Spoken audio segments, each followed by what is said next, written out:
pessoal. Vamos lá, boa noite. Casinelli, você quer dar uma boa noite aí também? Outro dia eu acabei te esquecendo, né? Casinelli, tá maravilhoso o seu som. Microfone, Cassinelli.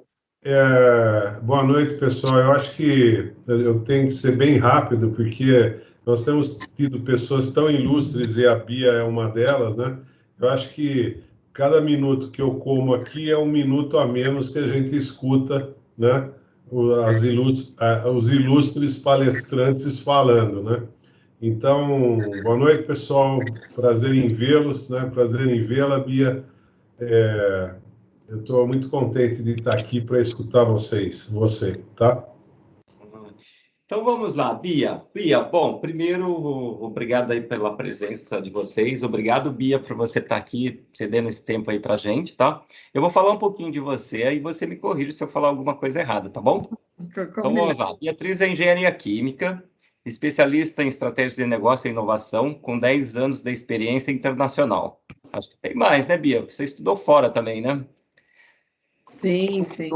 Fundou o Exchange for Change, depois eu quero que você fale um pouquinho para ela, em 2015, com a missão de impulsionar a transição para a economia circular no Brasil. Organizou aí a edição do livro para o tema em português pelo Consulado da Holanda, 2017. Temos o livro, Bia? Temos, podemos disponibilizar para todos. E em breve, no mês que vem, vamos ter mais um outro. Então tá bom. Prova do futuro da Tocha Filmes, da Globo Filmes, e membro do Comitê Brasileiro de Norma ISO sobre o tema. Idealizadora do Hub da Economia, depois você precisa explicar para a gente o que é esse Hub da Economia, do setor, os elos da cadeia para alavancar soluções e viabilizar a implementação de projetos. De projetos do país de forma colaborativa, com escala de inovação que já conta com a participação de várias empresas grandes no Brasil, como a Gerdau, Nespresso, Electrolux, Tonra, Plastweber, entre outras. Inclusive, Plastweber, nós tivemos aqui o prazer de receber o Moisés, que tem feito um trabalho muito legal e falou de você. Mas, Bia, me conta aí, o que é esse negócio da economia circular? Porque eu estava contando agora há pouco, para quem não conhece, acho que foi em 2013, 2012, a Bia já passava lá nos corredores da Braskem falando em economia circular e ninguém entendia o que era isso, né, Bia? Então, conta um pouquinho disso para a gente. Bom, primeiramente, obrigada aí, é um prazer estar aí com vocês, podendo aprender ainda mais sobre a cadeia do plástico e trazer aí um pouquinho da minha jornada. Mas como o Manuel falou, eu acho que o primeiro momento que eu comecei a entender, né, essa questão da economia circular foi quando eu estava trabalhando na Braskem com plástico verde, né? E estávamos lá fazendo um tour pela Europa, conversando com clientes europeus e falando da matéria-prima renovável. E contando todos os benefícios dessa nova matéria-prima, né, para inserção dentro de desenvolvimento de embalagem, para reduzir o impacto ambiental. E os clientes queriam saber o que acontecia com a embalagem no final do ciclo. Falei, não, mas olha só, tem uma nova matéria-prima aqui do Brasil, de fonte renovável.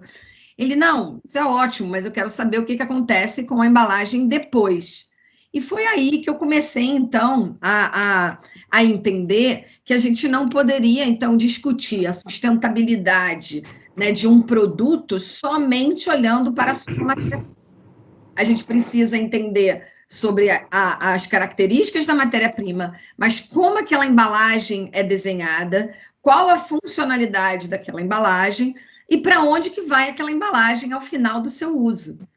Então, eu costumo dizer, Manuel, que a gente nunca tinha pensado o ciclo inteiro, a gente sempre pensava um meio ciclo, né? O design da embalagem para levar o alimento até a casa do consumidor. E depois eu não sei. Então, a economia circular, ela vem para provocar esse olhar abrangente do ciclo como um todo. E que a gente não pode mais ficar desenvolvendo produtos pensando somente na fase de uso. Porque depois da fase de uso, tem o pós-uso. E o que a gente faz, então, depois do pós-uso?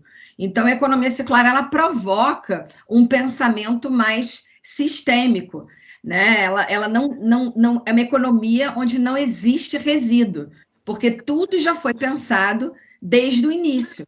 Então, eu já vou pensar minha embalagem, aquela matéria-prima. É uma forma de pensar ou... É uma forma de fazer negócios. Uma forma de fazer negócios. Então, a gente fala que é um novo mindset de negócios, e eu ainda vou além, né? Trazendo aí os primeiros pontos que o Edson mencionou, do custo da resina reciclada, da virgem. Eu costumo dizer que a economia circular, ela traz uma economia onde a gente está trabalhando um novo equilíbrio econômico. Então, se a gente só pensava meio ciclo e agora a gente tem que fechar o ciclo, a gente tem que olhar para esse ciclo reverso de forma a gerar valor, de forma a gerar novos negócios, de forma a gerar uma nova matéria-prima com um valor agregado, e não simplesmente com um olhar de custo. Então, é transformar o olhar de custo em investimento, e por isso que a gente tem que olhar para essas matérias-primas, o ciclo reverso, na geração de valor ao longo da cadeia. Agora, Bia, você tem falado bastante aí ao longo da cadeia, né? Porque a gente tem... Vamos pensar assim, como é que a gente foi evoluindo de indústrias, né? As indústrias tinham um problema, elas poluíam um monte, primeiro elas foram lá e resolveram dentro da casa delas, que é mais fácil. E aí, depois, começou a pedir para os seus próprios como se fala, fornecedores. Você consegue também controlar a cadeia de fornecedores. Mas depois que vai para os seus fornecedores, que você tem que controlar a partir daí que vem para os seus clientes, como é que a gente faz essa questão de integrar? Porque você não faz economia circular sozinho, né? Esse é um outro ponto extremamente importante. Primeiro, a gente diz que a economia circular não vem para solucionar os problemas da economia linear. Então, todo o lixo, passivo, tudo que a gente teve ao longo desses anos com uma economia onde a gente se preocupou com a fase de uso, né? Eu exploro a matéria-prima, faço meu produto, uso e jogo fora. Então, eu costumo dizer que a gente era inocente. A gente não sabia da existência do lixo, né? Desse passivo que ficava após o modelo produtivo. Agora que a gente tem a consciência do problema, o que a gente vai fazer com esse desafio, né? Como empresários, como cidadão, né? Como empresa pública. Então, é esse o momento que a gente está vivendo no nosso cenário, no nosso contexto global, de escassez de matéria-prima, né? de aumento e um novo equilíbrio econômico que a gente precisa atingir para que esse ciclo reverso aconteça. Então, é um repensar nos negócios. A gente fala que a gente está reavaliando o processo produtivo, redefinindo produtos e serviços, e o mais importante, revendo os nossos valores, as nossas atitudes e as nossas relações comerciais. Ô, Bia, você falando isso, a gente percebe o seguinte, ela veio com uma necessidade de pensar a própria sustentabilidade do planeta e das coisas, não é isso? Isso surgiu, esse drive ele surgiu mais dentro da sociedade, ele foi descoberto nas empresas, foi questão da matéria-prima como mais importante, ou foi questão do descarte? Porque hoje a gente vê uma preocupação muito grande com relação ao descarte, né?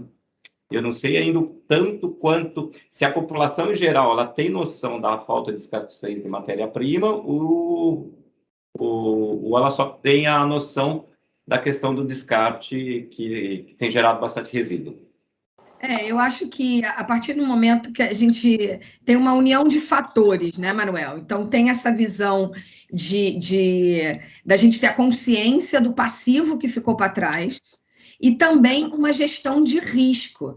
Então, a gente traz muito, tem um estudo muito interessante da Accenture, de 2016, eu acho, que ele mostra a evolução do crescimento do PIB com a variação do preço dos commodities. Então, ele mostra que até o ano 2000, para cada 1% do PIB, de crescimento do PIB, caía 0,5% o preço dos commodities. E por que isso? É exatamente o ponto que você colocou. O processo de exploração das matérias-primas foi evoluindo, foi sendo otimizado e o custo foi baixando. Só que a gente chega num determinado momento, no ano 2000, que a otimização já chegou num limite. Então, não tem mais como você reduzir, espremer os custos do processo. Associado a isso, uma escassez dos recursos naturais, a gente vê, a partir do ano 2000, uma inversão dessa curva.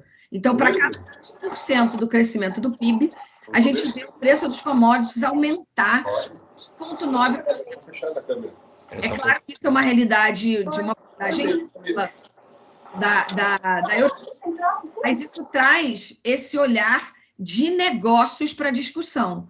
Então, é um contexto que provoca tanto a indústria quanto o governo repensar o modelo de crescimento e desenvolvimento.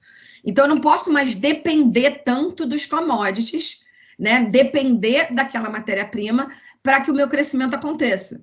Então, a economia linear, ela cresce conectada à exploração dos recursos naturais. Quando eu trago um novo modelo de negócio que eu posso me desenvolver e estando desconectada dos recursos naturais, eu trago uma nova oportunidade, uma nova gama de formatos de desenvolvimento. Que aí entra essa questão de produtos mais duráveis, da modularidade, do redesenhar, de transformar produtos em serviços, consumidores em usuários. Então, até para complementar o que você falou da questão da cadeia dos fornecedores, né? Então, a gente fala que na economia circular não é só criar diretrizes para os meus fornecedores se adequarem, ficarem mais sustentáveis, e aí a minha cadeia vai ficar sustentável. Existe a necessidade de atingir esse novo equilíbrio econômico. Então, num modelo de solução circular, os fornecedores viram co-criadores de solução. Então, tem uma questão cultural de desenvolvimento de negócios que é extremamente importante. E a gente está vendo, por exemplo, no setor do plástico, um gestor de resíduo fazendo uma associação com uma indústria química para trazer novas habilidades, né, visão de mercado complementar para criar um novo negócio. Então, essa é a economia circular que vem para gerar novos negócios e não solucionar o problema da economia existente. Ela muda o sistema e evita o problema e traz novas possibilidades de desenvolvimento. É muita informação aí ao mesmo tempo, né? A gente vai pegando um monte de história, mas eu vou só reforçar um pouquinho lá para ver se ficou um pouco claro para mim. Então, assim, quando a gente chegou ao ano 2000, a nossa capacidade de redução de custo de commodity sobe. A partir do momento que ele sobe, você melhora a possibilidade de fazer a reciclagem, porque a reciclagem ela começa a ficar mais competitiva. E junto com a reciclagem, você também pensa, às vezes é melhor eu não reciclar, é melhor eu continuar reutilizando por mais tempo, aí eu fico mais sustentável, mais ou menos nessa linha. E aí, a partir do momento, e junto com isso, uma consciência das pessoas, da sociedade como um todo, que você vai gerando um monte de resíduos, né? Então, todos isso daí acaba sendo um drive interessante para que realmente que se efetive essa questão da circularidade, né? E ainda tem um outro contexto, Manuel, que quando a gente olha para a União Europeia, né, a região geográfica é uma região que não tem muita disponibilidade de recursos naturais e tem limitação de espaço. Então, a União Europeia se vê numa situação que eu tenho pouca matéria-prima, está aumentando o custo da matéria-prima, minha cadeia de suprimentos está em risco e eu não sei o que fazer com esse resíduo que agora... Lembra que agora eu tenho a consciência do meu problema, né? Eu tenho a consciência que o meu processo produtivo está gerando um lixo que antes eu não via, né? Então, agora eu estou tendo que lidar com esse lixo. Como que eu faço? Então, começa todo um mecanismo regulatório, né? Que a economia circular, ela passa de simplesmente uma diretriz para prioridade número 1 de crescimento e desenvolvimento da União Europeia em um ano.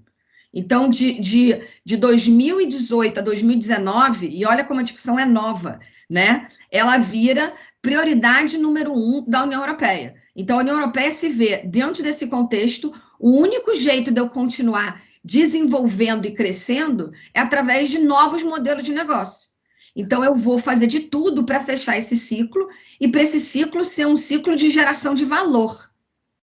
Ô, Bia, aí a gente começa um círculo virtuoso também, né? Que apesar de e poucos anos acabou melhorando bastante, né?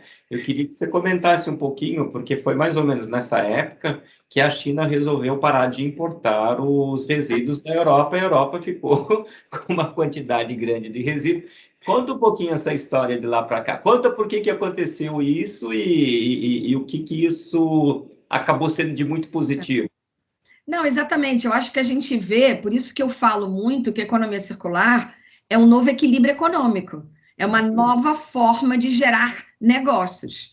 Então, a partir do momento que eu vejo o material residual como um problema e eu mando para a China para ser resolvido na China, né? Eu estou tirando da minha frente aquele problema. Mas a partir do momento que eu tenho que lidar com aquilo, que aquilo não é mais, né? Aquilo está visível, né, eu tenho que tomar uma atitude. Né? Então, a gente achava que tinha grandes infraestruturas de reciclagem na Europa. Nem tanto, né? Ia tudo para a China. Então, essa barreira que foi cortada, então, pela China, trouxe, de certa forma, um novo incentivo, né, para as indústrias e para o mercado repensar esse ciclo reverso. E junto com isso, Manuel, vai sendo fortalecida uma nova estratégia para a cadeia do plástico, o New Plastics Economy, que vira um mecanismo regulatório que tem 3 ambições. Uma delas é a gente realmente eliminar esse passivo. Não pode, para a gente manter o plástico como uma matéria-prima que gera valor em produtos, altamente flexível e que está em todo lugar, a gente não pode mais ter esse passivo. Então, nasce a nova economia do plástico que fala, a gente tem que eliminar o passivo para poder valorizar o material. E a gente tem que aumentar as taxas da reciclagem. Então, Isso, você olhando, você também conhece bem a indústria do plástico, né? Isso é uma oportunidade ou uma ameaça para o setor plástico? depende com que lente que você olha, em que elo da cadeia que você está. Então, por isso que a gente fala que é um novo mindset de negócios, né? Ele gera novas oportunidades, mas naquele modelo tradicional, algumas coisas vão ter que mudar. Então, o que aconteceu com o disco de vinil quando entrou CD? O que aconteceu com né, a indústria da música quando entrou toda a questão do digital? Então, é uma transformação da nossa sociedade. Então, a gente tem que olhar dessa forma. Só que, em vez de olhar como problema, transformar esse problema em oportunidade. E eu acho que tem uma grande oportunidade a partir do momento que existe uma nova economia do plástico e existem metas de grandes empresas globais de colocar resina reciclada em suas embalagens, em seus produtos. Gera um novo mercado. Então, já existe um novo mercado comprador para resina reciclada. E o que eu acho que vai acontecer, então? Se não tiver infraestrutura para fornecer esse material para todas essas marcas, a gente vai ter que criar infraestrutura, vai ter que investir em infraestrutura. Então, eventualmente, esse equilíbrio econômico vai ser invertido. E isso o prazo é curto para que isso aconteça. Não, já está acontecendo, né? Então, outra coisa que eu gosto de falar também. Porque no Brasil vai demorar isso para chegar no Brasil, né? Vai demorar 10 anos. Não, está acontecendo agora. Na semana passada, a gente viu o lançamento do resultado de um estudo de roadmap para a economia circular. Então, aqui para o Brasil, para a América Latina. Né? No início de 2020, foi constituído com vários atores globais uma coalizão de economia circular para a América Latina. E está sendo desenhada uma visão de economia circular para a nossa realidade. Então, aquelas empresas globais estão no Brasil. O Brasil tem empresas que querem ir para fora. Então, o padrão está mudando. Né? Então, os requisitos do mercado estão sendo outros. Então, eu falo que a regra do jogo está mudando. Né? Então, vamos ter que jogar de outra forma para poder ganhar. E me diz uma coisa, quando a gente fez isso, a gente passou em alguma época que a gente tinha que ter os programas de qualidade, que eu tinha que ter ISO para poder estar vendendo meus produtos. Você vê um movimento parecido com relação à economia circular, de eu ter que mostrar que eu estou fazendo circularidade, que eu tenho conteúdo, que eu estou reduzindo a minha emissão de carbono, que eu tenho conteúdo de material de reciclado? Existe essa movimentação ou ainda está muito no início? Olha, eu acho que hoje em dia tem uma pressão adicional, que é a pressão que... Ih, desligou minha luzinha.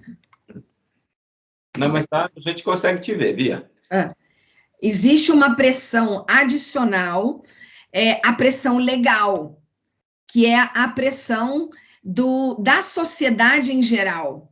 Então, a gente está vivendo uma nova era, que é a era digital, onde tudo é mais fácil o acesso, e essa era digital muda os padrões de consumo, os padrões das empresas se relacionarem ao longo da cadeia.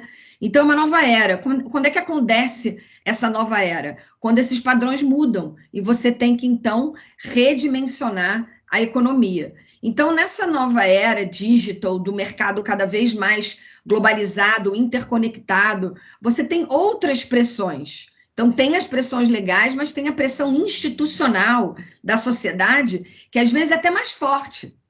Quem pressionou a Coca-Cola para colocar uma visão no mercado, que ela ia coletar, que ela ia se responsabilizar por coletar todas as suas embalagens de volta, não foi só uma legislação, foi o Greenpeace que chegou lá e falou, olha, trouxe uma transparência de números e de valores e de impacto daquela indústria, e a indústria está tendo que se mover. Então, eu acho que tem uma movimentação que vem de vários lados. E por isso que a gente é um jogo que tem vários atores.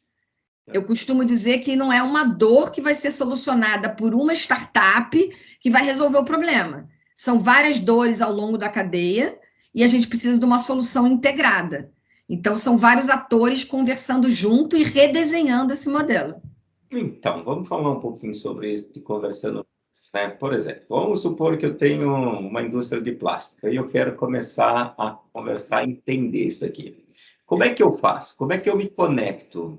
Como é que... E eu acho que dentro desse assunto, acho que dá para falar um pouquinho que a gente estava lá e eu ia te perguntar o que é o Hub. Então, a gente começou todo esse trabalho de trazer essa discussão para o Brasil em 2015, né? E a gente foi vendo cada vez mais uma tendência da Europa da formação desses ecossistemas de negócios para a transição. Então, como a gente tem muitos atores, e principalmente na área de materiais, a discussão fica sempre entre o comprador e o vendedor, né? Então, é aquela negociação acirrada que a gente já tem um baseline. Então, a economia circular ela está provocando um outro baseline, porque a gente está trazendo outros indicadores para a mesa. Então, tem alguns intangíveis, tem alguns outros parâmetros que a gente tem que colocar na conta para fechar essa conta. Então, a gente precisa de um intermediador, a gente precisa de um facilitador para conversar com todos esses elos da cadeia e entender como é que vai ser esse reajuste, né? Como que a grande marca vai trabalhar junto com o reciclador, vai trabalhar junto com o fornecedor de solução, para que a gente crie essa nova conta. Então, o Hub de Economia Circular, a gente constituiu no início de 2020, quando a gente viu que economia circular, como você bem falou, não é algo que se faz sozinho, não é algo que uma empresa vai puxar, né? É o ecossistema que vai criar projetos pilotos capazes de demonstrar que essa nova régua faz sentido e pode gerar valor para todos elos. Porque se não gerar valor para todos elos, a conta não fecha e a gente não consegue andar. Agora, Pia, participar do Hub faz muito sentido para as empresas, né? Primeiro momento, quando você começa a participar, você entende o que está acontecendo. Depois você começa a acompanhar, principalmente, essas questões de como é que serão os modelos do negócio. E você, dentro do Hub, também você pode estar influenciando o tipo de modelo de negócio. Fiz alguma coisa errada? Lembra que eu combinei, se tiver alguma coisa errada, você corrige meus conceitos, né? Tá certíssimo. Lembra que eu estou falando que a gente precisa de uma nova régua econômica. Senão, o comprador vai ficar lá com o vendedor negociando o preço numa régua que já existe. Só que tem vários outros parâmetros ao redor que a gente precisa colocar na mesa e entrar em consideração, inclusive para aumentar o volume, para dar escala.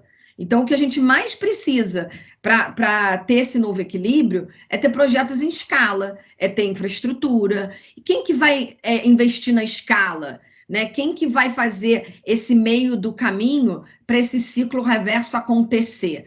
Né? Se a gente ficar sempre passando de um para o outro, o negócio não sai.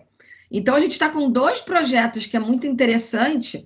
Um é justamente para fazer a logística reversa de grandes produtos eletroeletrônicos, né? Então, existe uma nova lei, a gente tem que fazer isso retornar, mas vai ser custoso para criar toda uma cadeia de suprimentos reversa.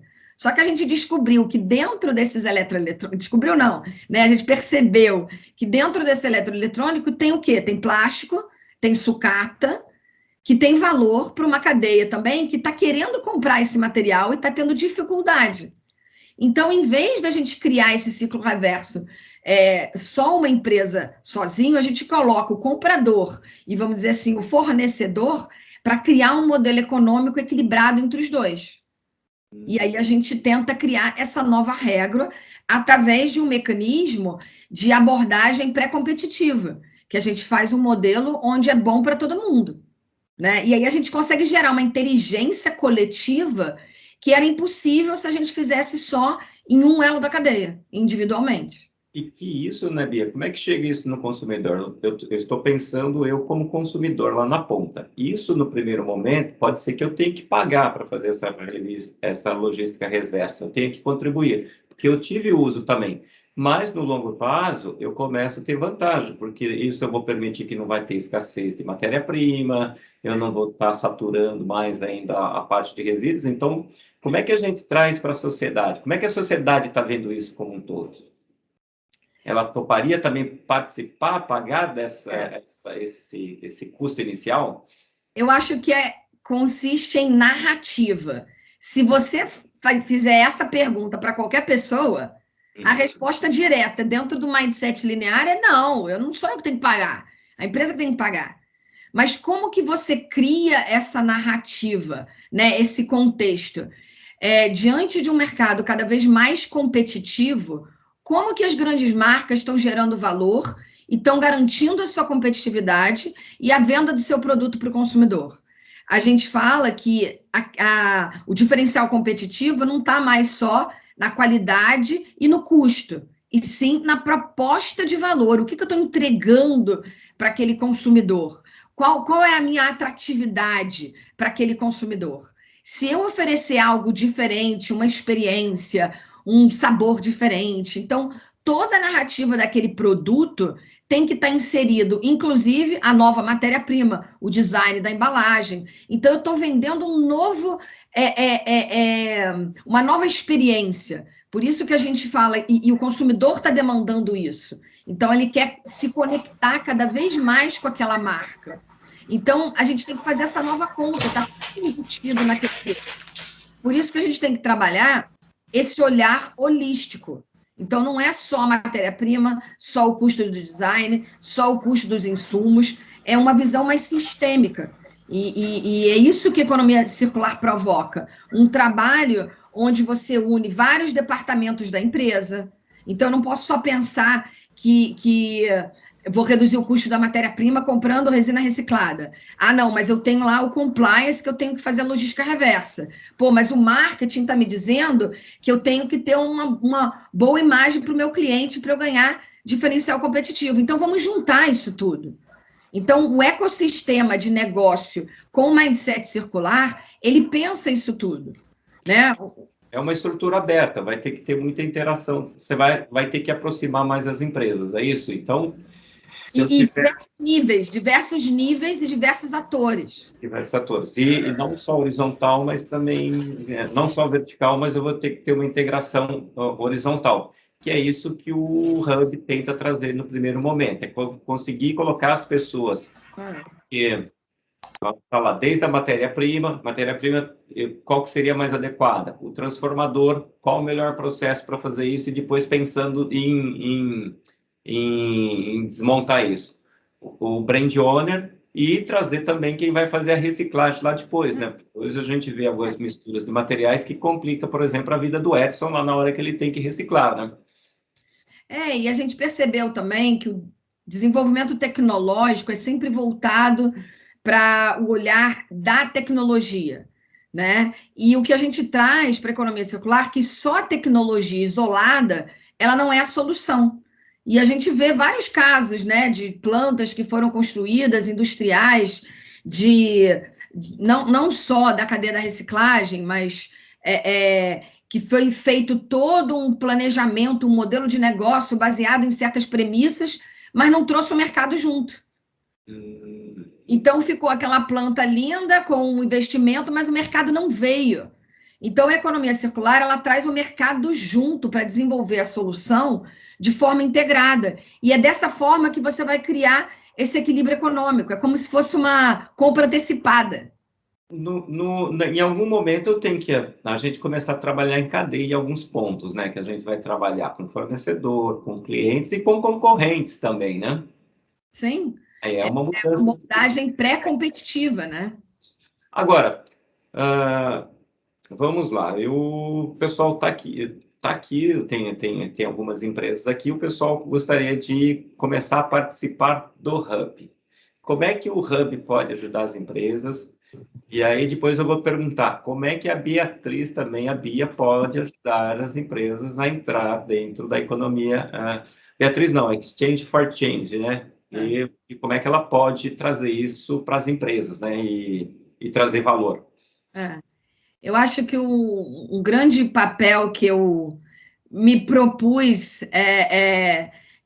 estar nessa situação no mercado brasileiro, que é o que eu vi acontecendo na Europa, é ser um grande animador, Manuel, um grande facilitador das negociações. Então, a gente precisa, para criar esse novo equilíbrio, ter um articulador independente, que vá falar com a grande marca, que vá falar com o reciclador, que vai entender aonde que precisa a infraestrutura, vai articular com todos os atores, colocar todo mundo em volta da mesa para que aquilo aconteça de forma prática e em escala. Então, o que a gente vê no mercado acontecendo é um monte de empresa dando volta, querendo solucionar um problema, porque tem a questão da imagem muito forte, né? O mercado exigindo que eles façam alguma coisa para a logística reversa das embalagens. Pega e faz uma parceria com uma startup e resolve um pedacinho do problema. A gente não quer resolver problema, a gente quer gerar negócio. Então, esse é o grande mindset que precisa ser colocado em todos os elos da cadeia. Não é algo forte, ele é mais forte e ele vai me derrubar, né? Então, também eu vou fazer aqui dessa maneira, porque aí assim eu vou ganhar mais. E aí a conta não fecha. Então, a gente tem que estar... os holandeses falam assim, faça um piloto, aprenda rápido, erre rápido, para você, então, implementar algo e ter essa aceleração. Então, esse ecossistema, esse papel do facilitador é extremamente importante. Então, a gente precisa de empresas com coragem de pensar diferente, de fazer diferente e ter aquele mindset de trazer informações, de compartilhar informações, que às vezes esse é o gargalo, entendeu? A gente fica com a informação muito guardada em cada elo da cadeia e a gente não consegue fazer esse quebra-cabeça ser unificado. Fica várias pecinhas soltas. Legal. Ô, Bia, eu vou abrir para perguntas, senão daqui a pouco o pessoal fica bravo comigo, né? Que não deixa eles perguntarem, né? Então, vamos começar. Acho que assim, ó, o Edson já está até com a mão levantada ali, já faz uma meia hora que ele quer fazer pergunta. E aí depois, mas ainda depois, no final, eu vou querer repetir assim, ó, como a Beatriz pode ajudar isso, como as empresas que estão aqui o que a Beatriz consegue fazer em termos de negócio, de mudança de mindset, de esclarecer as empresas e de trazer as empresas para o Hub. Mas isso conta só no final, assim o pessoal fica até o final. Estamos fazendo que nem programa de TV. A gente conta no próximo capítulo. Edson. Vamos lá, Bia, prazer, né? Nós somos do mercado da reciclagem mecânica, né? No interior do estado de São Paulo, e a gente vive esse mercado, o mercado da economia circular, do PCR, né? Existe uma grande lacuna, exatamente o que você fala. A gente está numa grande marca e ela quer um material, uma resina para estar no transformador dela, no PCR, mas ela não entende a cadeia, né? Então, a gente pega um grande processador como o Braskem e ele determina um padrão de produto ou um padrão de equipamento, né? E os transformadores no mercado nacional, basicamente, estão nas plantas de transformação, de reciclagem, né? O mercado de sucata no Brasil é formado por cooperativas, pequenas empresas, né? Os investimentos que a gente vê nesse segmento, para um sistema de moagem, eu vejo que não comporta para a linha cooperativa, porque envolve 10, 12 milhões. Se eu for montar uma moagem de 500 toneladas, e é pouco para o mercado, nós começamos a falar em 10 milhões, 15 milhões. Um sistema efetivo, né, que ele funcione e que seja apadrinhado, seja reconhecido por um segmento, né? Então, primeiro eu vejo essa grande lacuna. Segundo, eu vejo também o lado da oportunidade das grandes marcas, né? A gente viu empresas de cápsula de café falando que retira o material dele do mercado. Eu vejo uma empresa de sandálias falando que vai recolher as sandálias. Existe um valor de mercado onde a minha ação que está na bolsa está valorizando isso. E boa parte dessas empresas ainda não fechou esse ciclo, que ela vai ter que colaborar com isso. É isso aí. Porque essa parte de investimento, o mercado ainda ele tá meio ele não está desenvolvido, né? Existe muita carência para PCR, existe muita falta de material bom, mas do outro lado existe muito material que está sendo mal aproveitado ou não foi ainda aproveitado. Então essa cadeia não fecha e a gente conversa com o Braskem, com Unilever, com todos eles, né? Esse elo de ligação que eu acho que é mais complicado, que são poucas empresas que têm o potencial de atender. Como é que você vê essa ligação? Porque os investimentos, se a gente chegar para uma cooperativa, e todos conhecem aqui, você vai ter que ter um investimento numa planta de 12 milhões para atender o Unilever, ela fala assim, não existe, né? É exatamente nesse elo de ligação que a gente tem que trabalhar, né? Então, a economia circular, é como eu falei, é um outro esquema, é uma nova regra. Dentro do Hub de Economia Circular, a gente propõe essa conexão. E aí a gente vai vendo esses aprendizados, exatamente, Edson. Uma das marcas que a gente estava trabalhando, grande marca, que é colocar resina reciclada no seu produto. E a primeira conversa que eu tive com o diretor de sustentabilidade, ele falou, não, mas a gente quer matéria-prima reciclada para baixar o nosso custo. Eu falei, então para por aí, que não é por aí que a gente vai, né? Essa não pode ser o seu KPI. E você vai ver que a gente vai trazer um reciclador, ele vai explicar para você como que a coisa funciona e não é baseado na redução de custo. Você tem que trabalhar outras métricas. Então, tem que trabalhar o diretor de compras, junto com o diretor de sustentabilidade, junto com o diretor que está lá querendo bater a meta da empresa global, de colocar 25% de resina reciclada, de qualidade, né, no produto, e aí tem que unir todos esses atores, né? E o que a gente faz? A gente mostra para ele, olha só, era redução de custo quando você comprava resina reciclada para fazer balde, saco de lixo, vassoura. Agora, para botar em produtos que requerem performance, qualidade, a gente precisa tratar desse negócio, dessa cadeia, como um negócio, como um mercado. Então, a gente até constituiu agora uma parceria com o IPT, justamente para trazer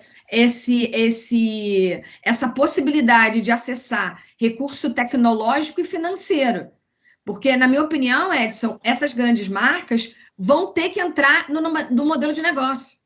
Porque, senão, vai ser gestão de risco para eles. Eles vão ter que colocar matéria-prima nas embalagens dele e eles não vão conseguir.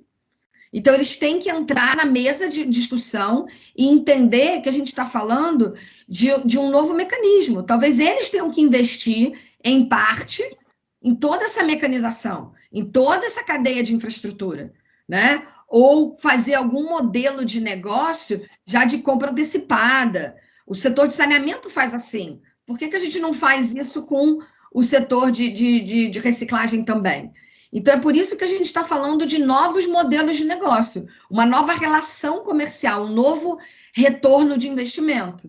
E é isso que precisa ser feito, e por isso que precisa ser feito em um ecossistema, com um grupo coeso, daqueles que querem realmente pensar diferente, fazer o cálculo diferente, com um intermediador ali para facilitar.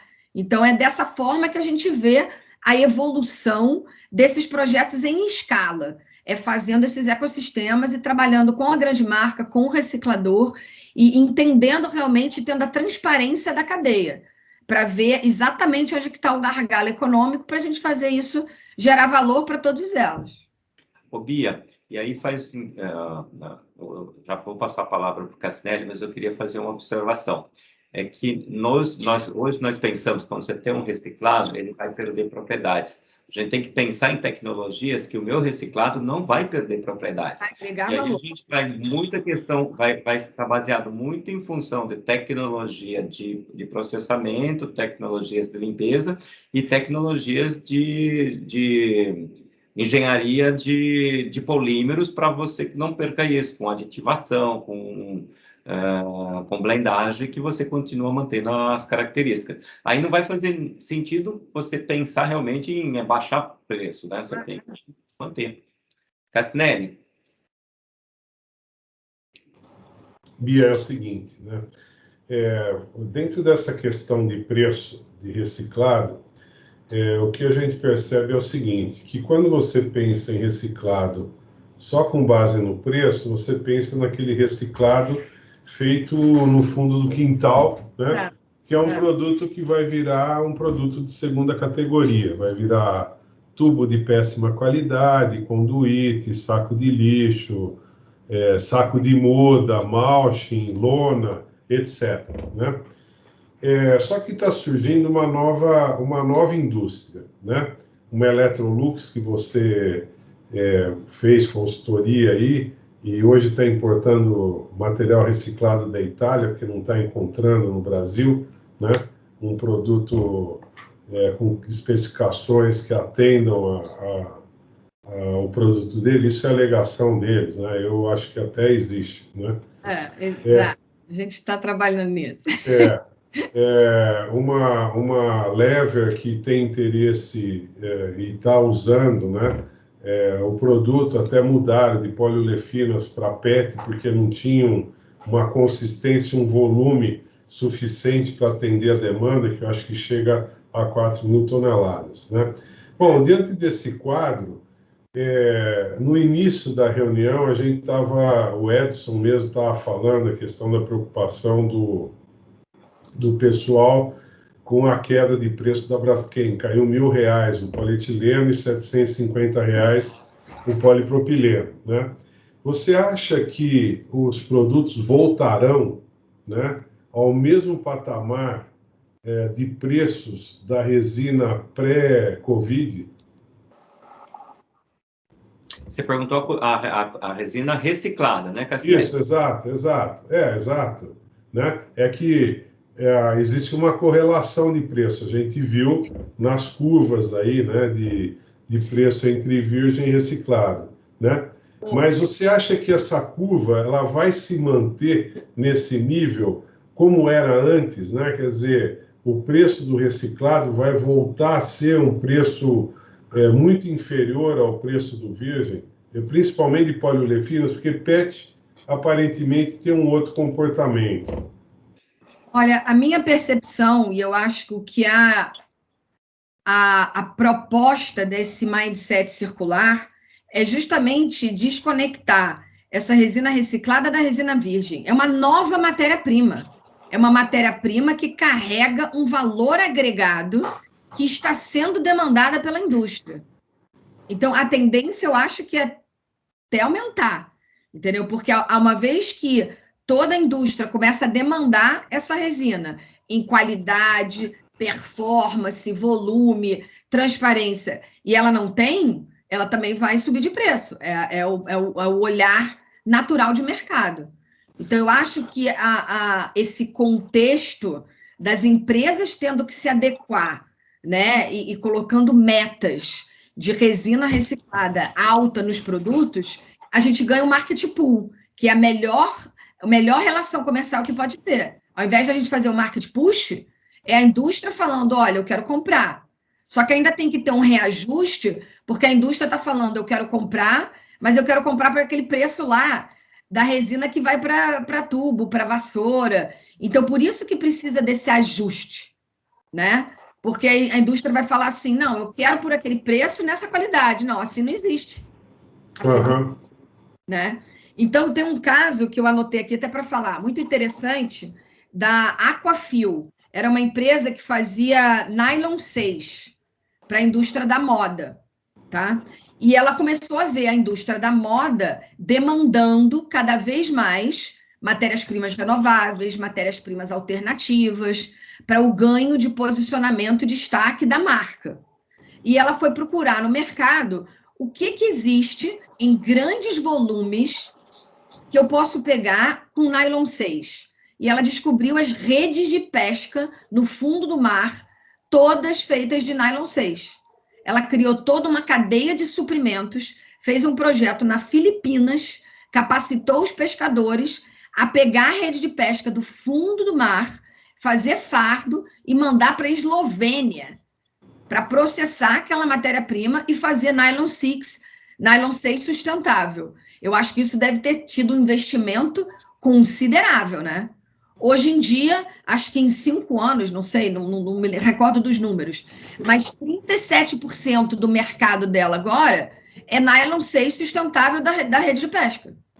Então, no início, ela teve que fazer um investimento e criar toda uma cadeia de fornecimento que não existia. Mas hoje em dia ela está na frente e ela está com um ganho de mercado e um posicionamento que todas as grandes marcas querem o nylon 6 dela. Bom, se você olhar a Cosa, né, a Cosa desenvolveu uma linha de produtos que tem acordo reciclado, né, para poder usar o material reciclado. Então, é aquele vermelho cor de burro quando foge, o verde sei lá o quê, o outro lá que é o canelinha e assim por diante, né? Eu me lembro, Cassinelli, a experiência que eu tive na Braskem e interagindo com os clientes europeus para a inserção do plástico verde nas embalagens, é muito o que eu penso da resina reciclada hoje em dia. Então, uma grande marca falou, eu quero colocar o plástico verde na minha embalagem, mas eu tenho que justificar essa proposta de valor, porque ele é mais caro. Então, eu tenho que redesenhar toda a minha embalagem, todo o meu produto e minha narrativa para inserir essa matéria-prima aqui dentro.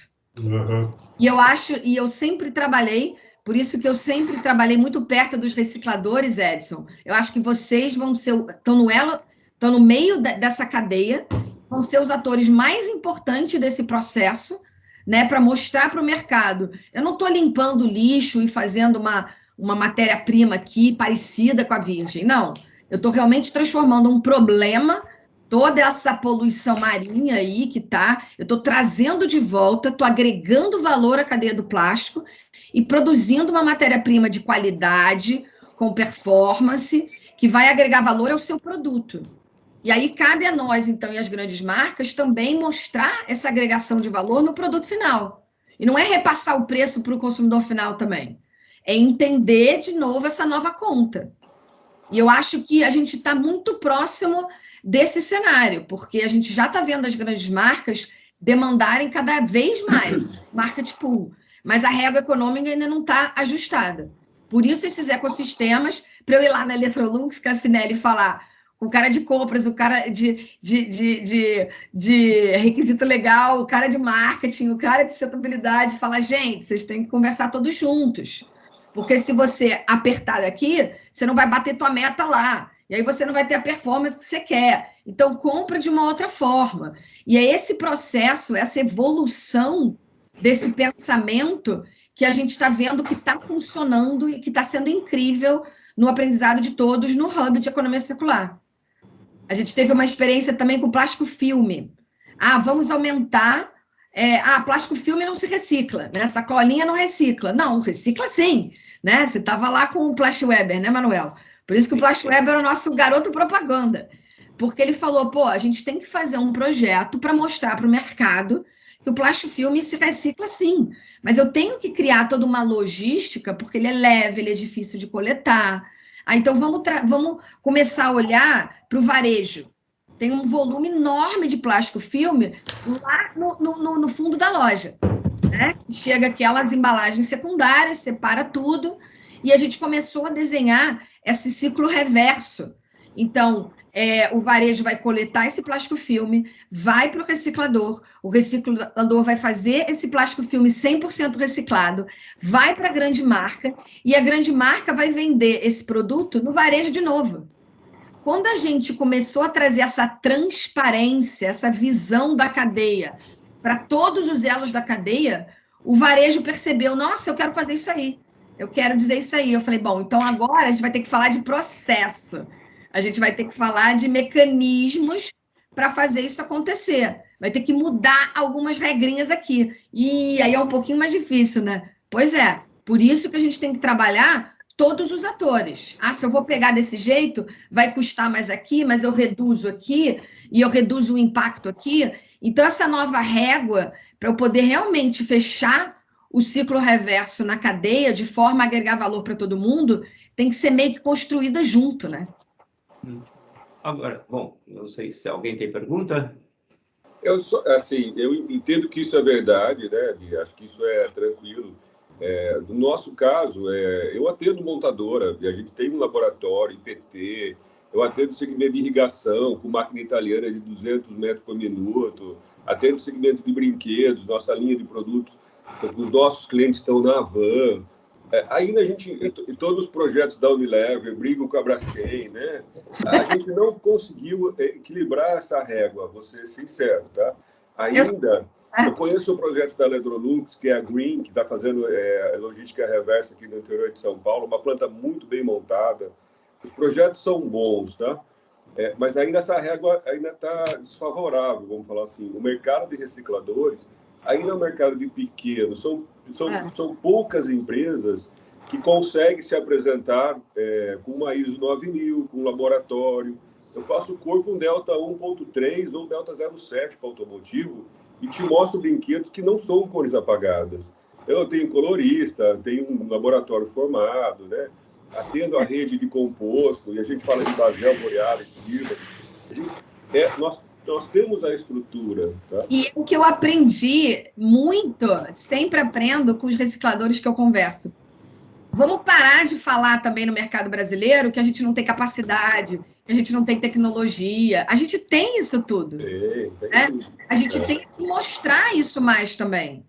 Talvez trazer essas grandes marcas que estejam dispostas a criar uma narrativa diferente e mostrar para o mercado, olha, eu tenho um produto aqui que é feito de resina reciclada e é lindo, e ele tem performance, ele é bonito, ele tem valor, porque a gente ainda tem aquela cultura também de que se é feito de reciclado, não tem muita boa qualidade.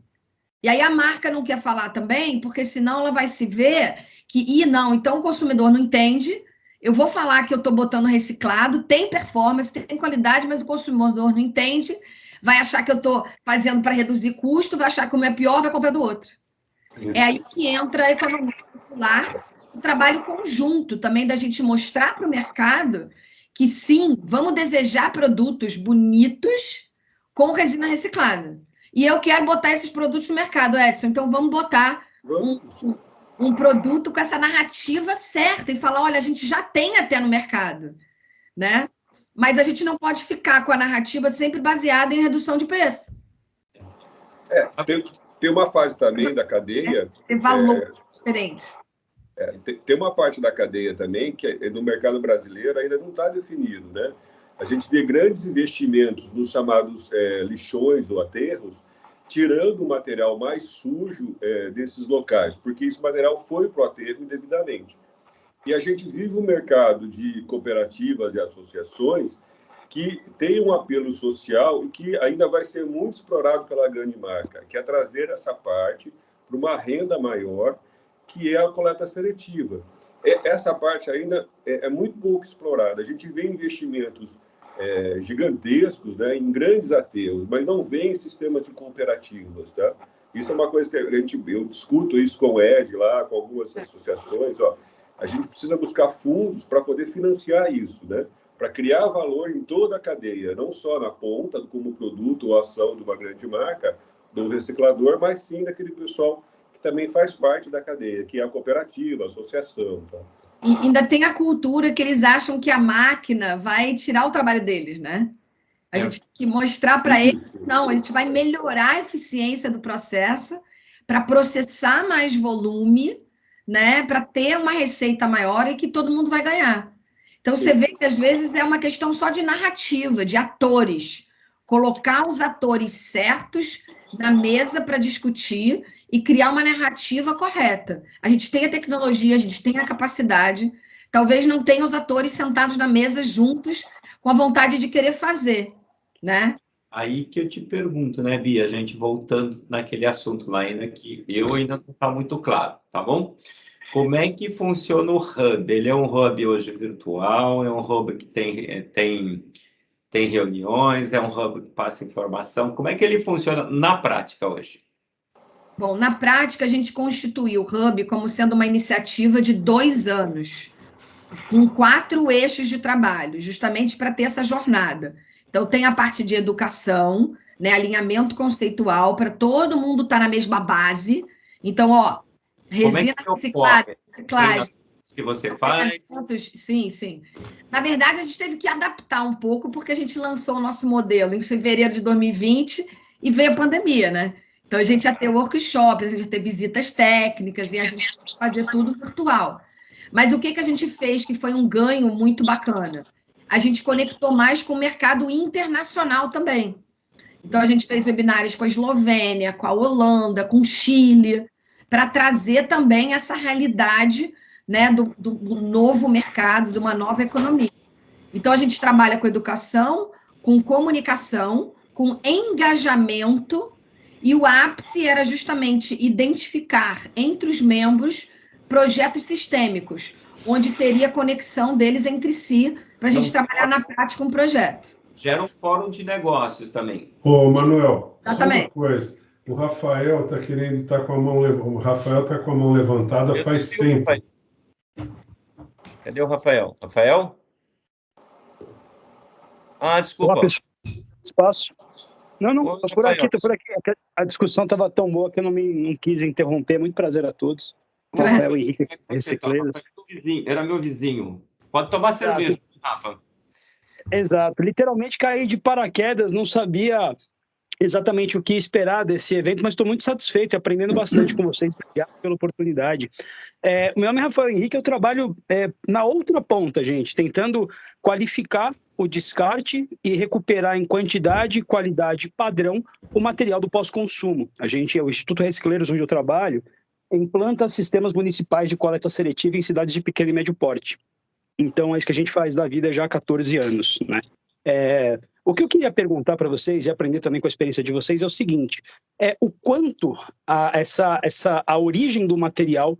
Então, eu vi ali, o Edson fez um comentário muito pertinente em relação à possibilidade de impacto social também nessa cadeia, mas eu queria saber o quanto também isso, para além de oportunidade de impacto, também é estratégia de negócio, quando o material dessa origem é potencialmente mais qualificado e mais fácil de se fazer um upcycling, ou você ter uma matéria na outra ponta para trabalhar, para gerar embalagens de melhor qualidade.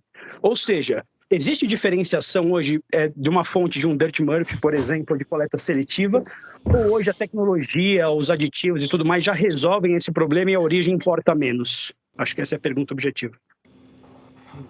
Olha, eu diria, e eu vou levantar a bola depois para o Edson complementar, que eu acho que ele pode complementar ainda melhor. Mas eu acho que depende, caso a caso, depende da região e da infraestrutura que você tem naquela região. de coleta, a tecnologia que você tem disponível. Eu sempre falo que é um mix de soluções. Na teoria, se você tiver uma coleta seletiva, um material já pré-segregado, ele vale mais, porque ele está mais limpo. Mas tem muitos modelos que falam, não, pega tudo sujo, bota numa grande planta automatizada, separa tudo, que vai ser mais rápido, mais fácil, mais econômico.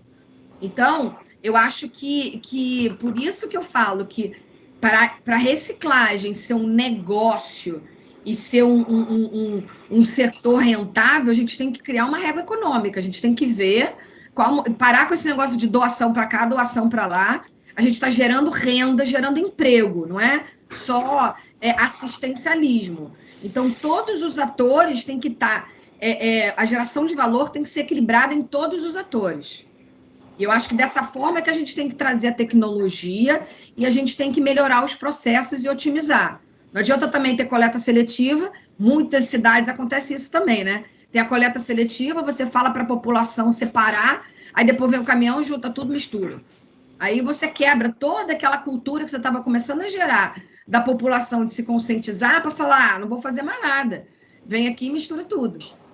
Perfeito, Bia. Eu acho que você é muito feliz na tua colocação. A minha pergunta estava muito mais no sentido de, vencido esse ponto, né, que precisa ter eficiência, pragmatismo para fazer funcionar, não tem a menor dúvida. Mas eu digo, a valoração da matéria-prima também tem a ver com o custo que ela vai ter ao longo da cadeia. É mais fácil, do teu ponto de vista técnico, e diz, a pergunta de um leigo, a partir do momento que a gente reintroduz esse material na cadeia produtiva, isso a gente sabe fazer bem, o que a gente não sabe é qual é a necessidade do ponto de vista de investimento técnico, de processos e tudo mais, para você ter um determinado padrão de PCR quando as origens são diferentes. Isso muda os custos, a estrutura de custo da cadeia que processa? O que eu estou querendo dizer? Recicladores, convertedores, muda a estrutura de custo nesses elos ou não? A tecnologia hoje já venceu essa etapa.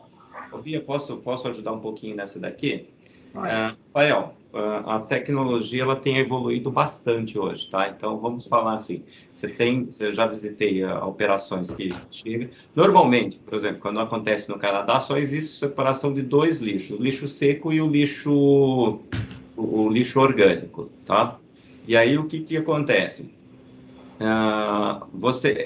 Ele chega com o lixo seco, ele entra num processo de triagem automático, vai separando tudo, vai separando por tipo de material, volume. Alguns mais sofisticadas, depois o Cassinelli pode até falar um pouquinho, ele usa lá até infravermelho, que ele consegue começar a separar.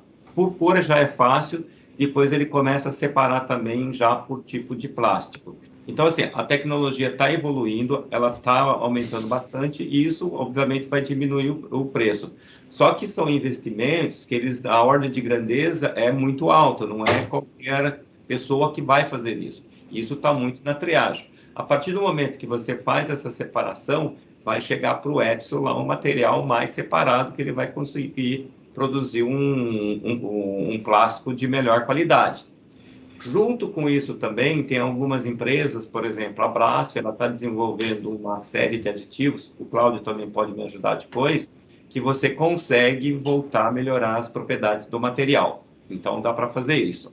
Aí a pergunta que você faz vai ser uma questão de custo, porque hoje a gente sabe que coleta seletiva, ela vai custar mais caro. Um caminhão coleta comum vai carregar lá 12, 13 toneladas, um caminhão de coleta seletiva vai carregar 5 toneladas. E depois existe um outro problema de gerenciamento também, que é o seguinte, às vezes ele vai para a coleta, vai para a triagem, e depois a triagem ainda acaba perdendo mais um monte de material que depois ele passou pelo sistema de triagem, de coleta seletiva, e depois ainda ele vai voltar novamente com um custo mais alto para o aterro. Aí o que tem que ser feito? O Edson também vai poder comentar. A gente vai para a segunda parte do plástico, que é a reciclagem química, que aí você vai fazer uma pirólise para produzir um óleo ou mesmo para voltar a ser matéria-prima para um outro polímero. E aquele que está muito, muito contaminado mesmo, aí ele vai para a quarta, que seria a reciclagem energética. Então, é mais ou menos nessa ordem. Outra coisa também que eu pergunto, que esse é um questionamento meu, eu devo lavar minha garrafa de leite quando eu vou jogar ou não? Porque senão vai ficar mais fácil para o pessoal fazer. Só que, se eu considerar todo mundo que está lavando a garrafa de leite, se eu somar a quantidade que você faz isso, eu vou ter um impacto muito grande pulverizado, mas vai ter. Ou uma operação de lavagem industrial, ela pode ser mais eficiente. É a mesma coisa. Hoje, é muito melhor eu lavar minha louça numa máquina de lavar, que ela vai ser muito mais econômica em termos de consumo, do que se eu estiver usando a água para fazer a lavagem. Bom, essa foi uma consideração geral, tá? Rafael, a gente falou tudo isso assim, ó, a resposta 100%? Não, eu acho que ela vai evoluir e eu acho que a tecnologia vai fazer isso daí de forma melhor e reduzindo custos. Edson, pessoal, Cassinelli, Cláudio, quem quer participar?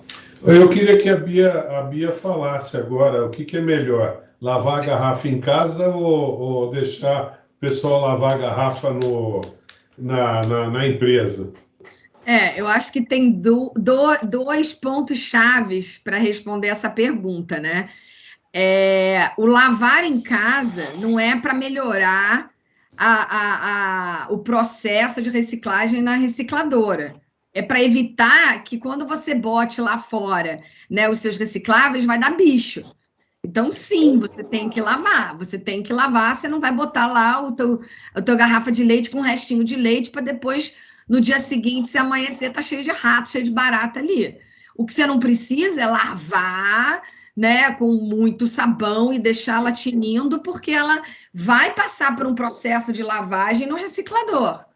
Então, a gente tem muito essa tendência de perguntar: mas vai melhorar a reciclagem? Não, vai chegar no reciclador, não é, Edson? Tem que ter um sistema de lavagem que vai botar tudo junto para ter ter uma homogeneização ali do material.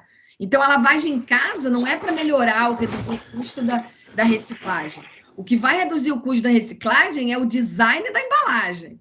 Embalagem de papel com gargalo de plástico e tampa de plástico não vai melhorar a reciclagem, nem do papel, nem do plástico, não é? Agora, Bia, você concorda comigo que o ideal seria, por exemplo, em poliurefinas, em PET não, porque é fácil, já está caracterizado, né? Mas em poliurefinas, por exemplo, o material de sopro devia ser azul, o de injeção devia ser vermelho, né?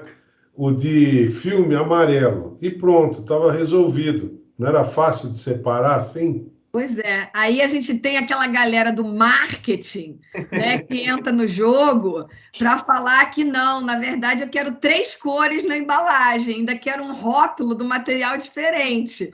Aí sim vai ficar bonito e vai atrair o consumidor para a minha embalagem, né? Então, por isso que a gente fala, tem que envolver todo mundo, né? Essa embalagem de papel aí com a tampa de plástico, será que eles foram falar? Eu vi um artigo outro dia que falando, não, porque essa embalagem agora vai para reciclagem de papel. Alguém conversou com o reciclador de papel para saber se ele vai querer essa embalagem para reciclar lá? Só mudou a composição plástico-papel, mas continua misturado e eu nem sei se vai contaminar o papel. Eu me lembro que eu visitei uma vez que vai no encontro da pergunta do Rafael, uma recicladora de papel lá na Inglaterra. E eles falavam, eu só compro papel segregado na fonte, porque o risco para minha máquina, para eu colocar um fardo de papel que está contaminado, eu prefiro pagar mais por um fardo já pré-tratado, para não ter o risco de quebrar minha máquina. Então, essa questão de segregado na fonte, ou segregado depois, vai muito da infraestrutura existente no país e da cultura da sociedade. Porque eu me lembro quando botaram coleta seletiva no metrô de São Paulo, que ficou, acho que pelo menos 6 meses, aquelas latas coloridas sem informação nenhuma.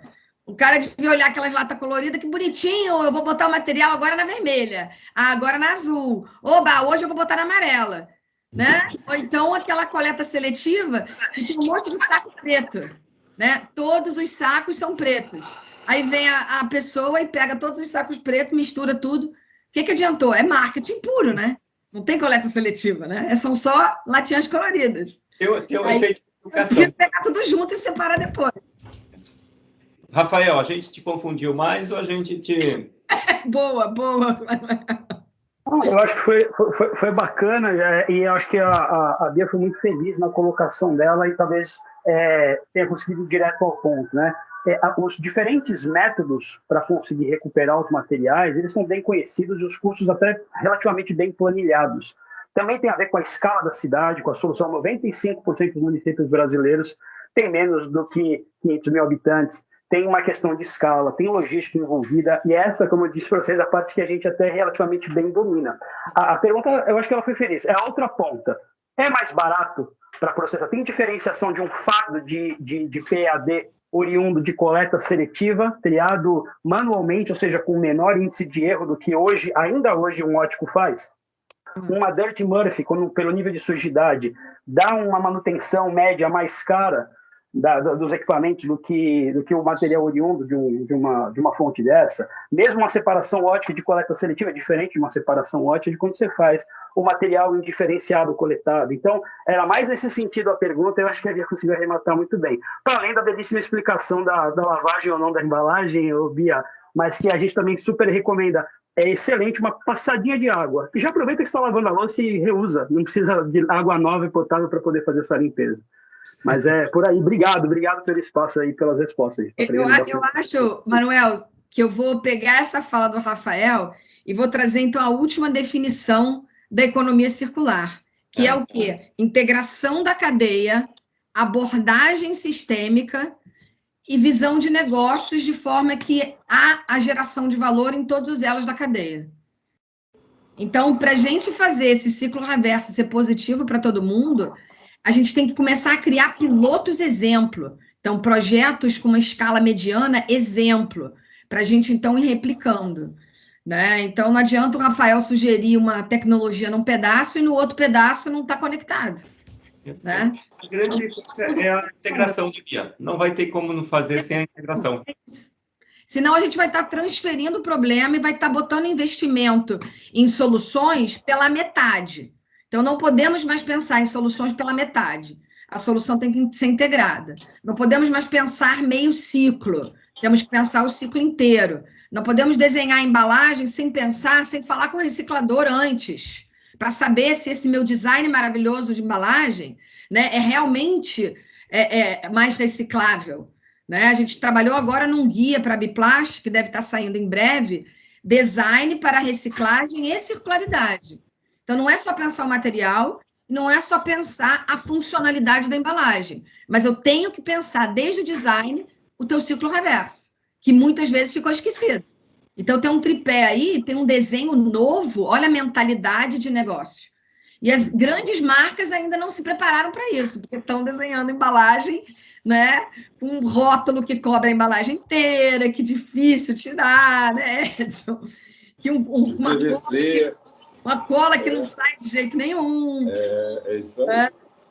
Uma garrafa de PAD com um rótulo adesivo, ou um sleeve em PVC que não sai. Quer ver? Vou contar uma última história, Manuel, muito bacana. Colocaram um reciclador de linha branca e um design de máquina de lavar roupa juntos para conversar, né? E aí foram lá no reciclador, o cara que consertava a máquina de lavar roupa, falava qual é o problema que mais dá na máquina de lavar, que inviabiliza a máquina de lavar. Ah, tem uma bomba que quebra, que fica aqui embaixo da máquina de lavar. Ah, eu consigo substituir essa bomba? Ah, consegue. Quanto que custa essa bomba? Ah, R$10. Ah, então beleza. Então, ao invés de mandar para reciclagem, eu vou consertar, vou tirar essa bomba e vou aumentar a vida útil da máquina de lavar por mais um ano. Pô, isso é bacana, é bom para todo mundo. Mas isso não acontece. Ué, por que não? Porque quem fez o design da máquina de lavar roupa não criou dentro da máquina de lavar roupa, da carcaça, um espaço para eu poder acessar essa bomba. Eu não consigo acessar essa bomba sem quebrar a máquina de lavar roupa inteira. Então, esse exemplo é muito ilustrativo e é a mesma coisa para embalagem, né? O que aconteceu na Europa? A primeira meta foi: temos que atingir 70% de reciclagem de embalagem. Os recicladores, Edson, foram os primeiros a falar assim: não, peraí, calma. Não vai botar essa responsabilidade toda em cima de mim. Porque tem, sim, 30% de embalagem que está no mercado não foi desenhada para ser reciclada. Então, eu não consigo reciclar. E aí que chega o mindset circular para pensar não só o final da cadeia, mas o início, o meio, a integração e todos os elos trabalhando junto. Então, é essa mensagem que eu queria deixar aí para vocês. Economia circular é um trabalho de integração, é um trabalho que tem que ser conjunto, ninguém faz economia circular sozinho. Se uma empresa está dizendo que faz sozinha, não faz. Os recicladores, esse elo da cadeia que está no meio, vocês são extremamente importantes.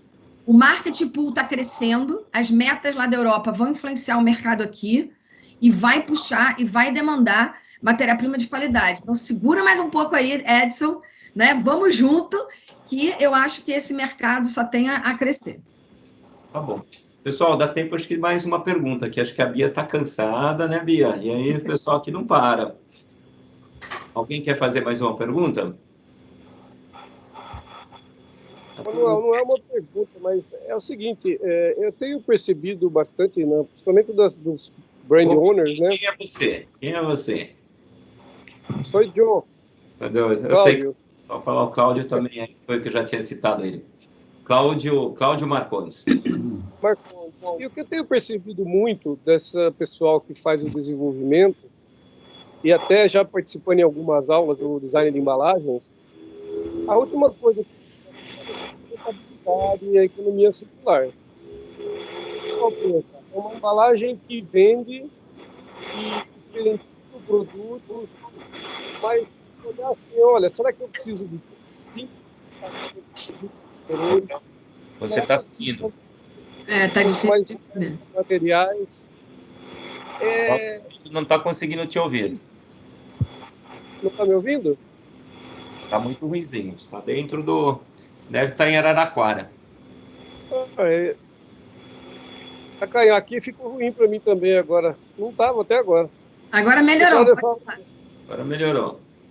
Então, o que eu vejo é que a gente vai precisar trabalhar um pouco mais, principalmente nesse pessoal de design, vamos dizer assim, mais o que tem o olhar mais marqueteiro do que técnico, que esse pessoal ele só fica olhando assim, o produto sob o aspecto visual e não olha esse aspecto técnico para ver a reciclagem, para ver o reaproveitamento do material.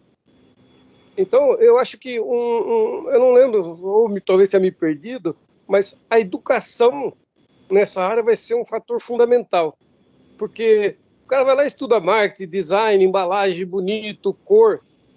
Ele não, será que no curso de marketing lá da SPM ele falou, olha, aqui tem que ser um polietileno, grade e tal, não sei o quê, alguma coisa assim para poder reciclar e voltar para o sistema?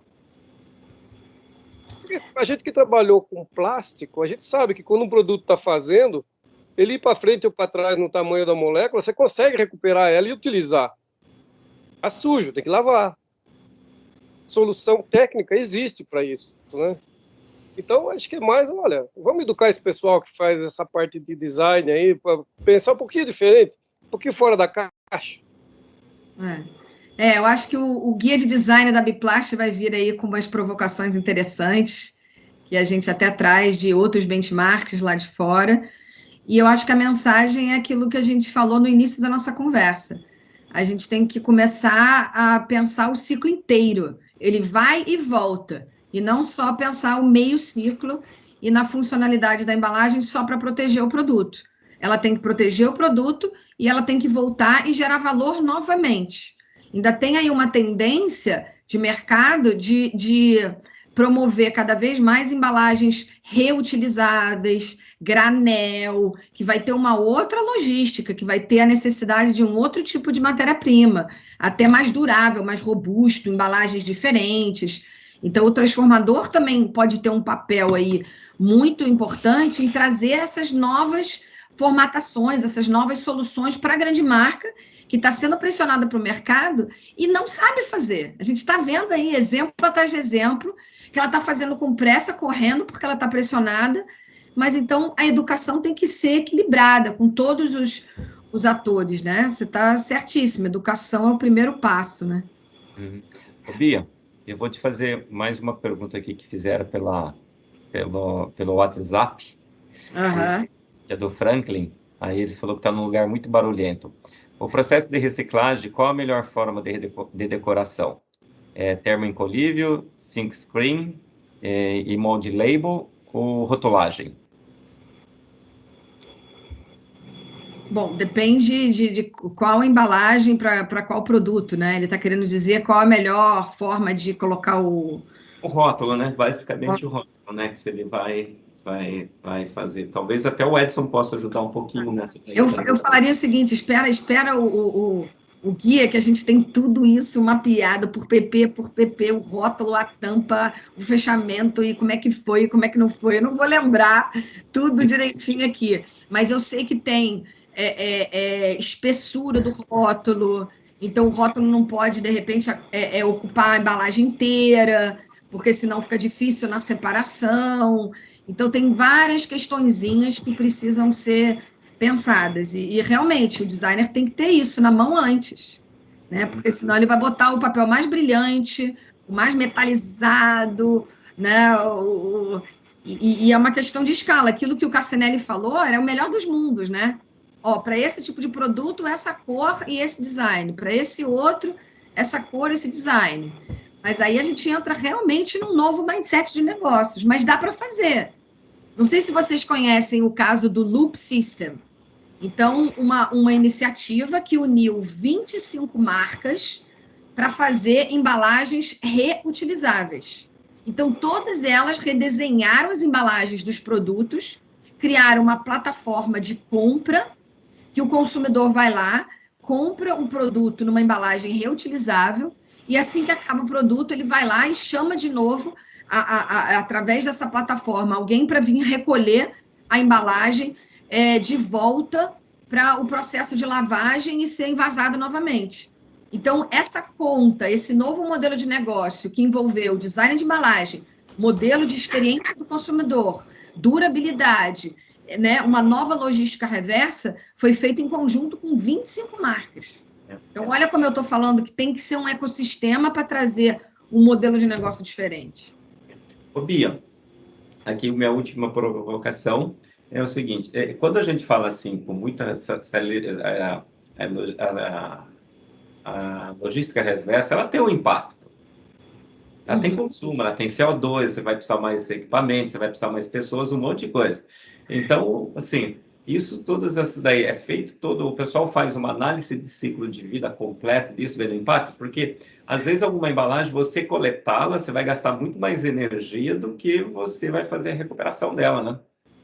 De novo, é toda uma questão de parâmetro, mas você está coletando ela? Até onde a gente sabe, está tudo parando no oceano, né? As taxas de coleta de reciclagem são baixas. Então, a gente não tem a máquina eficiente lá que o Edson falou, que custa milhões para tratar. Se tivesse isso, eu conseguiria fazer essa comparação, mas não tem.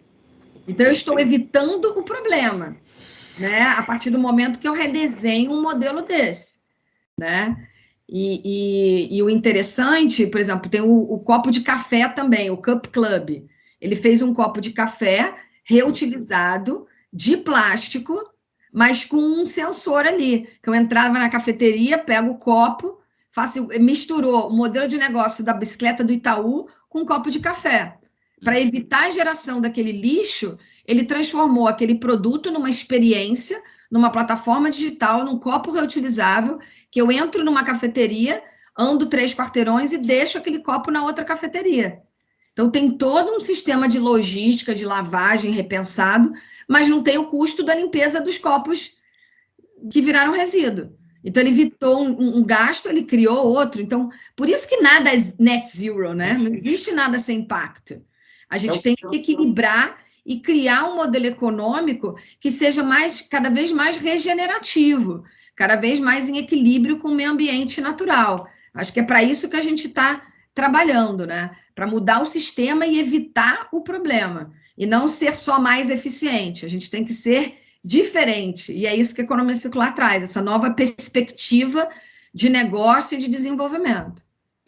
Bia, como é que você fala? É isso que você falou, uma frase que eu achei muito legal. Teste rápido, erre rápido e conserte rápido. E bola pra frente. Não tem as respostas. Bia, eu acho que era isso. A gente só faltou uma coisinha. como é que o Edson entra no Hub, como é que o Cassinelli entra no Hub, como é que eu entro no Hub, porque o Hub parece que é muito legal. Ele serve de informações para eu entender bem os conceitos da economia circular, ele vai me gerar a possibilidade de entender o que está fazendo, participar de rodadas de negócio, e vai me gerar um network muito interessante. Aí, como é que isso daí? Eu me filio, o pessoal fala contigo, filia, você tem as reuniões, tem os seminários, é isso? É isso. Vamos montar um ciclo 2. Então, como eu falei, a gente montou o primeiro ciclo de 2 anos, e agora, daqui a poucos meses, eu vou fazer a chamada para abrir um novo ciclo, para a gente trazer mais empresas para se tornarem membros e a gente criar aquele ecossistema e identificar, então, projetos de forma conjunta. Então, é um modelo de membros. Então, dependendo do elo da cadeia que você está, você tem uma contribuição diferenciada, um retorno diferenciado e um papel diferenciado. Mas todas as peças que vão montar aquele quebra-cabeça que vai gerar valor para todo mundo. Então, aguarde que já já a gente coloca aí a chamada para o novo ciclo, para começar no final do ano, a gente começar a formatar e começar, então, a trazer tanto as grandes marcas quanto os recicladores. Então, a gente cria aquelas 3 categorias. Então, é ativador, provedor de solução e os apoiadores.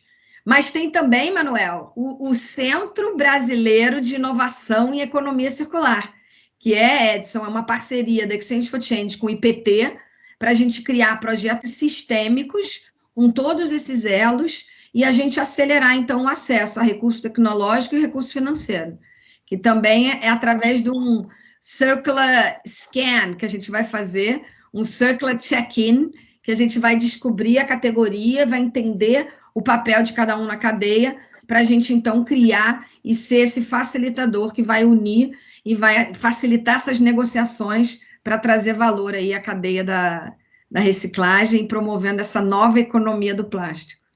Ô, Bia, isso daí... Vou mandar minha pré-inscrição, Emanuel.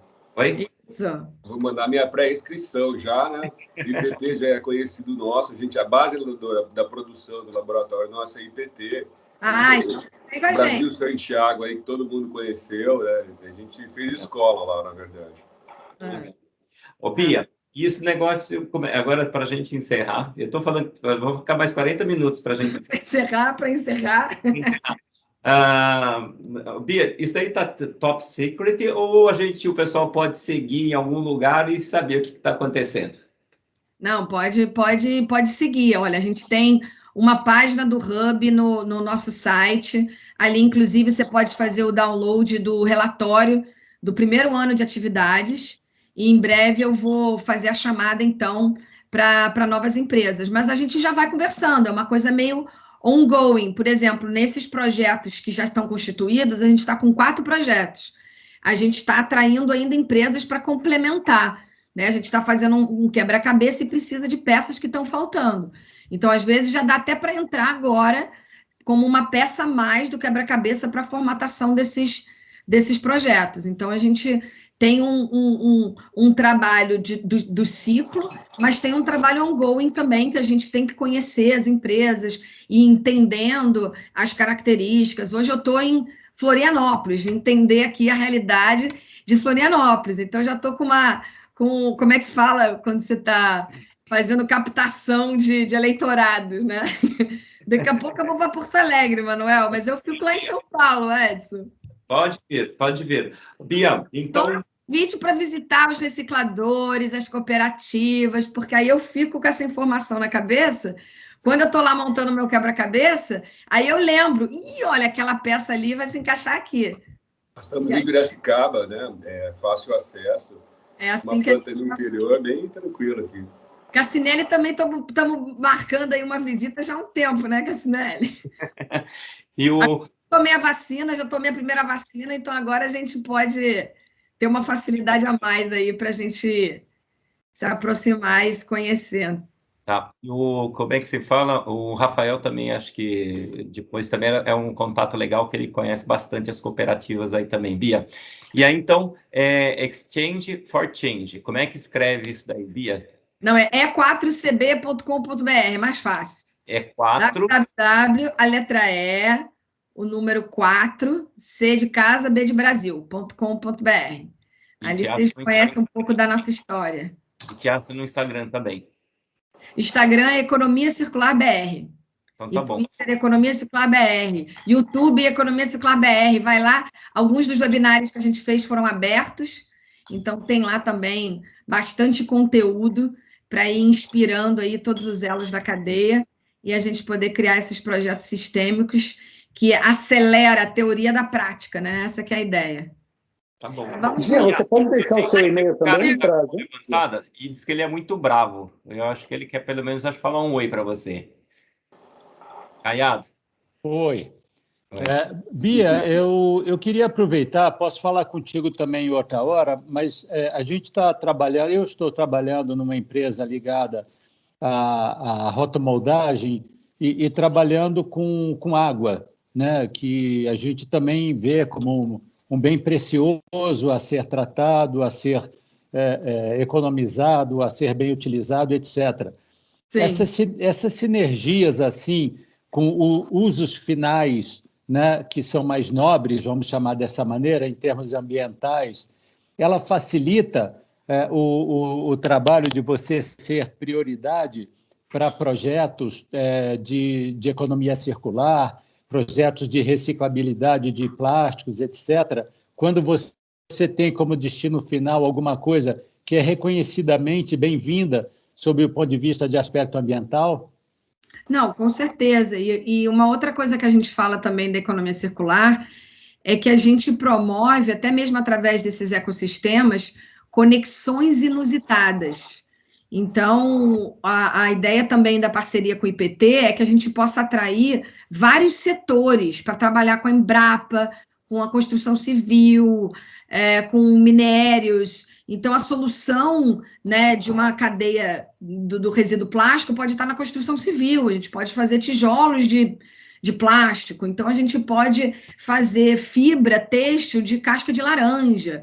Então, sempre que tiver uma tecnologia que traz um valor agregado, a gente fala, a tecnologia sozinha não é a solução. A gente cria esse ecossistema e a gente integra a cadeia para transformar, então, a tecnologia numa solução, num novo negócio. Então, vamos conversar sim, é sempre bom. Legal, entendi, acho que é adequado, eu vou te procurar sim. Tá joia. Beleza. Bia, muito obrigado. Depois, em novembro, a gente se encontra de novo, não é isso, Gilmar? A gente já faz uma reunião lá de pré-hub, ó, Manuel. Além do site, você consegue deixar o seu e-mail também para a gente conseguir te acessar? Ou você prefere a via normal do site? Eu já dei o contato seu para ela, Rafael. Muito obrigado. Manel, E Rafael, você vai ser convidado ao vivo aqui, ó. Eu quero que o Rafael também faça uma live, que ele tem um programa muito legal, viu, Rafa? Então vamos que vamos. Ô, Manel. Oi. Manel, aproveitar o deixa da Bia aí.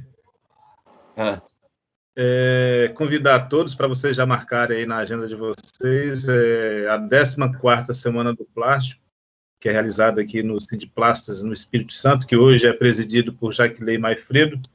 Iremos realizar do dia 8 ao dia 13 de novembro. Teremos atividades aí com aplicação do plástico na saúde, economia circular do plástico, inovação, novas tecnologias e novos mercados, oportunidades de negócio na indústria do plástico, descarte, correto, coleta seletiva, e, por final, nós vamos fazer limpeza nos mares, lá envolvendo aqui algumas escolas aqui do Espírito Santo. Então, todos estão convidados, a gente espera que a gente faça o evento semipresencial, para vocês virem aqui, tomar aquele bom vinho, degustar aquele bom vinho, e comer aquela muqueca, aquele bom queijo que tem aqui no Espírito Santo também. Boa. Então tá bom, obrigado, Gilmar. Bia, brigadão, obrigado a todos. Obrigado aí, ver um monte de amigos, obrigado. Tem a Simara também, que a gente vai convidar ela para uma live, que tem um programa legal da Tampinha Legal. Então, gente, obrigado, boa noite. Gostei muito, muito bom, obrigado. Obrigado. A Bia já conhecia, tá muito bom, gostei muito da explanação. Que bom, vamos juntos. Parabéns, viu? Parabéns. A gente só transforma o mercado se for de forma conjunta, não é? É verdade. Bia, boa noite. Obrigado, boa noite aí pela oportunidade. Fica Porto Alegre, a gente faz a integração aqui. Tá bom? Oi, valeu, obrigada, abraço. Tchau, tchau. Boa noite, pessoal. Obrigado, Manuel. Parabéns.